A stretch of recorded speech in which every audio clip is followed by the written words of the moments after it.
Председатель партии «Справедливая Россия за правду» Сергей Миронов встретился с героем Донецкой Народной Республики, другом бывшего главы ДНР Александра Захарченко Ахрой Авицбой, позывной «Абхаз». Хочу сказать слова благодарности за то, что вы уже сделали, и пожелать, конечно же, нам скорейшей победы. Я думаю, сейчас все совершенно по-другому будет, особенно когда пройдет сейчас 23 по 27 референдумы. И тогда это будет уже, мы быстро примем решение, это будет уже Российская Федерация со всеми вытекающими последствиями.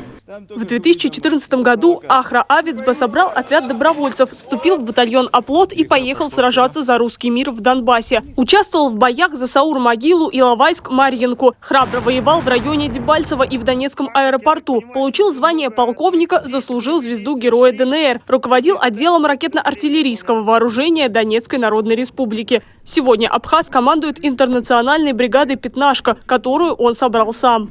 В этом году для нас это судьбоносно все было. И те ребята, которые такие, как я, добровольцы, пришли туда помочь Донбассу. Ну и сегодня уже регулярная армия стоит плечом к плечу с нами. И для нас это гордость. Мы понимаем, что наше дело будет доделано, и будет доделано правильно и хорошо. «Справедливая Россия за правду» еще 8 лет назад признала независимость Донецкой и Луганской народных республик и сегодня полностью поддержала решение президента о проведении референдума в Донбассе и частичной мобилизации в России. Партия уверена, все задачи СВО будут выполнены.